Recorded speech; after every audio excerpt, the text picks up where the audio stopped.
welcome back. If you've only just joined us, you're watching the Daily Roundup with Nina. Now, Namibia is at the forefront of a revolutionary shift in the global energy landscape with its ambitious green hydrogen program.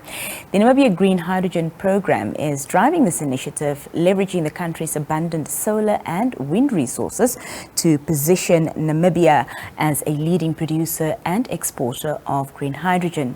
As the country prepares for the Global Africa Hydrogen Summit, the GAH2S, a technical media briefing was hosted this morning, offering an opportunity to delve into the intricacies of Namibia's green hydrogen journey. Now, tonight we will explore the foundational aspects of green hydrogen, the comprehensive and industrialization blueprint, workforce readiness, and the delicate balance between environmental protection and socioeconomic development. Joining us for this discussion is Mr. James Nyupe, the Presidential Economic Advisor and Green Hydrogen Commissioner. James, good evening and welcome. Hey Nina, thanks for having me back. Always good to be here. Lovely to have you in studio, finally. Absolutely. You're always on the go and always busy, so we appreciate you making time this evening. It's part of the job. James, can you explain to us and to our viewers the basic principles of green hydrogen production and how, Namibia's unique natural resources makes it an ideal location for this technology?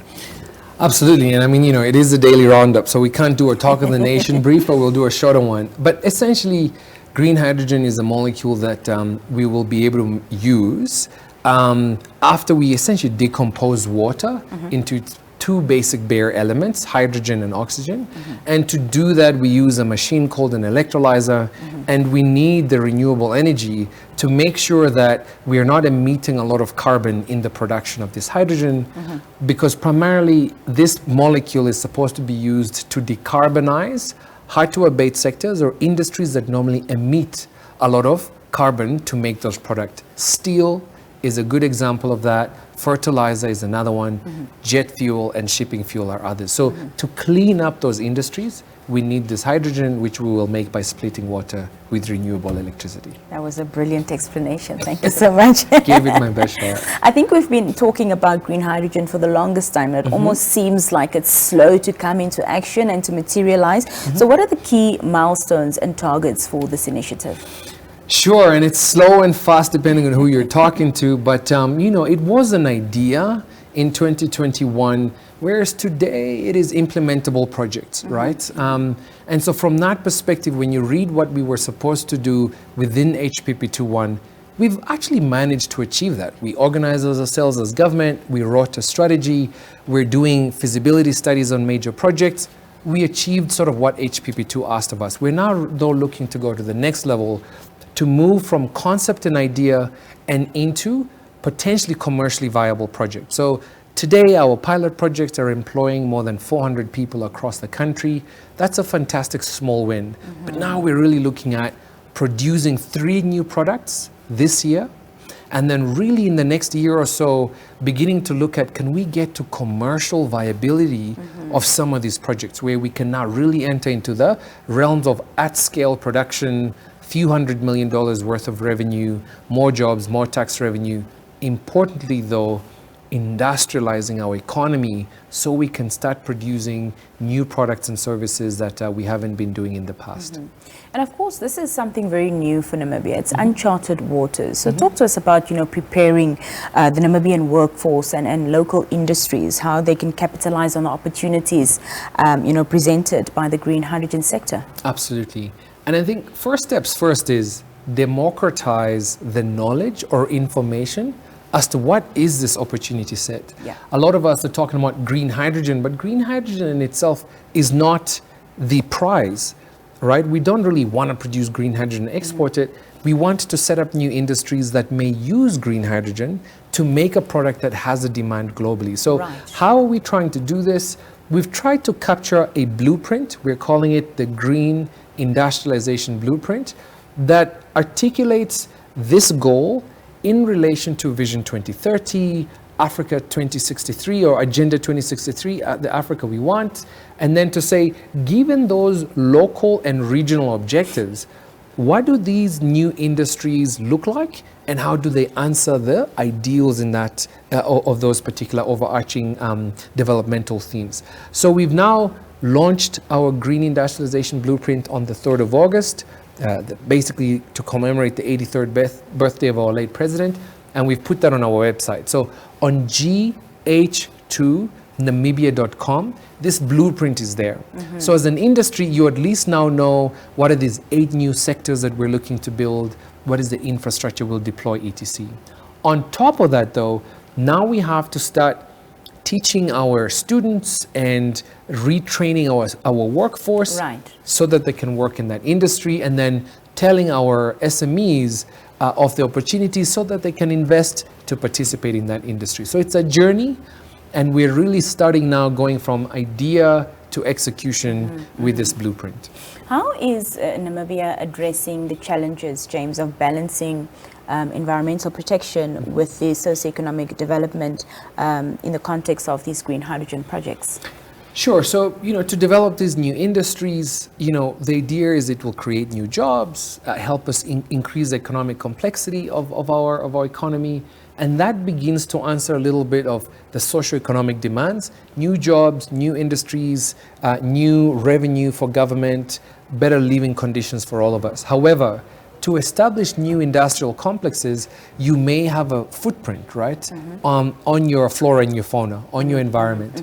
And so we are trying as government to balance a potential ecological footprint versus the socioeconomic development mandate that we've been given by the people of Namibia. There are many different ways to do that. One of the things we will do as government is institute a strategic environment and social assessment study for the southern part of Namibia, the central part of Namibia, and eventually the northern part of Namibia.